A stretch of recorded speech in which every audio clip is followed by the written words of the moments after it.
Kuwait airport पर ये जो खबर है, कुवैत एयरपोर्ट पर अटैक की खबर है। और ये हल्के नुकसान की भी खबर आ रही है। ये अब क्लियर किया जा रहा है, दरअसल कुवैत एयरपोर्ट को टारगेट किया गया। और अगर एयरपोर्ट पर टारगेट हुआ है, कुवैत एयरपोर्ट को, यस एग्जैक्टली, दुबई ने Kuwait airport, Kuwait international airport पर ईरान का अटैक जो हुआ है उसकी एक खबर है। और हल्के नुकसान की भी खबर है और तस्वीरें भी हैं कुछ, यानी कि, और ये है तो ये बहुत मेजर है, ये बहुत मेजर हो गए तो सिविलियंस। और कुवैत के अंदर बिल्कुल उनके बेसेस हैं, अमेरिकन बेसेस हैं, नज़दीक भी है, रेंज के अंदर भी हैं। और जैसा मैं हमेशा सवेरे दोपहर से ये बोल रहा हूँ जब से ये हमले शुरू हुए हैं कि जो उसके पास में कामाकाजी ड्रोन्स हैं ईरान के पास, वो बहुत सक्षम है। रशिया उन्हीं का इस्तेमाल करता है यूक्रेन के अंदर, और वेस्टर्न एयर डिफेंसेस उनको नहीं रोक पाते हैं। तो ये बहुत इम्पॉर्टेंट है। और इसी वजह से ये पूरे मिडिल ईस्ट के अंदर एक दहशत का माहौल है कि ईरान कुछ ना कुछ नुकसान जरूर पहुंचा सकता है। और वो हम देख रहे हैं कि कुवैत इंटरनेशनल एयरपोर्ट को भी निशाना बनाया गया। आपने जैसे दिखाया कि फेयरवे होटल दुबई के अंदर, उसको निशाना बनाया गया। तो ये जो इलाके हैं इनको निशाना बनाया जा रहा है। इजराइल के ऊपर हमला हुआ है, रियाद के ऊपर हमला हुआ है, जॉर्डन के ऊपर हमला हुआ है। तो ये सारी चीज़ें जो हैं ये पूरे मिडिल ईस्ट को एक बहुत बड़े बहरान की ओर धकेलती नज़र आ रही हैं। लेकिन एट द सेम टाइम इस चीज़ को मैं फिर अंडरलाइन करूंगा कि अभी लीडरशिप क्लैरिटी नहीं है ईरान के अंदर। और ये किस वजह से ये इस तरीके के सुसाइडल मिशंस ईरान कर रहा है ये समझ में नहीं आ रहा। इसका क्या स्ट्रेटेजिक बेनिफिट ईरान को मिलने वाला है, अब ईरान की रिजीम को मिलने वाला है, ये भी कोई क्लियर नहीं हो रहा। समझ नहीं आ रहा कि ये ऐसा क्यों कर रहा है। तो इसीलिए जो ये पूरी घटनाएं हो रही हैं ये बहुत ही दिलचस्प होती जा रही हैं। और अमेरिकन और इजराइल अभी कोई इस तरीके की प्रतिक्रिया नहीं दे रहे हैं।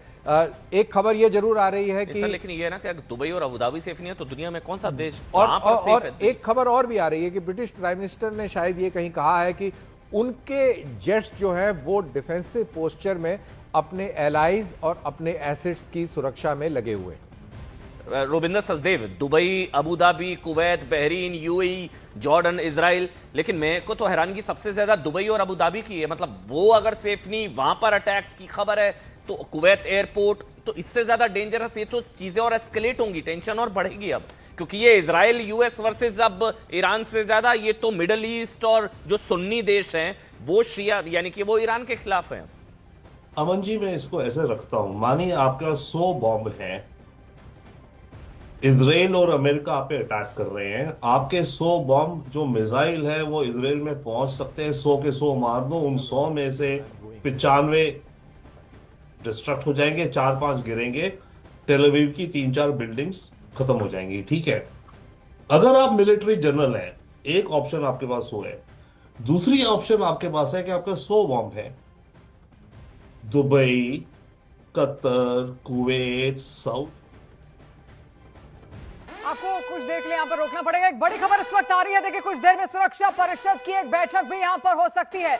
लगातार जिस तरीके के हालात बने हुए, सुरक्षा एक बहुत बड़ा मुद्दा बन चुका है और यूएनएससी की बैठक यहाँ पर होगी कुछ ही देर में। यूएनएससी सुरक्षा परिषद की बैठक यहाँ पर हो सकती है। यूनाइटेड नेशंस के तमाम देश आपस में बातचीत कर सकते हैं। और जिस तरीके से अब युद्ध मुहाने पर पहुंच चुका है, कैसे मोड़ पर आ चुका है जहां पर और देश भी इसके बाद इन्वॉल्व हो सकते हैं, उसको लेकर अब कई सारे कयास यहाँ पर देखे लगाए जा रहे हैं। और लगातार हम ये सुबह से पूरी अपडेट आप तक यहाँ पहुंचा रहे हैं किस तरीके से इजराइल और अमेरिका पहले ईरान पर हमला करते हैं और उस तरीके के जवाब की उम्मीद देखिए ईरान से पहले की नहीं जाती, लेकिन जब ईरान अपना जवाब यहां पर देता है उसके बाद हर कोई यहां पर सन्ने है। और अब तमाम जो देश है, जो गल्फ कंट्रीज है, जो वेस्टर्न कंट्रीज है, जो नेटो देश है, वो इसी बात की आशंका यहां पर लगा रहे हैं कि आगे क्या होगा, क्या और देश इसमें आगे यहां पर आ सकते हैं। और अगर वो आगे आते हैं तो देखिए बहुत बड़ा नुकसान यहां पर हो सकता है। और ईरान जिस तरीके का गुस्से में इस वक्त है, जो नाराजगी उसकी है, वो लगातार और देशों को भी अपनी चपेट में ले सकती है। और देखिए ईरान यहां पर छोड़ेगा तो बिल्कुल नहीं। आपने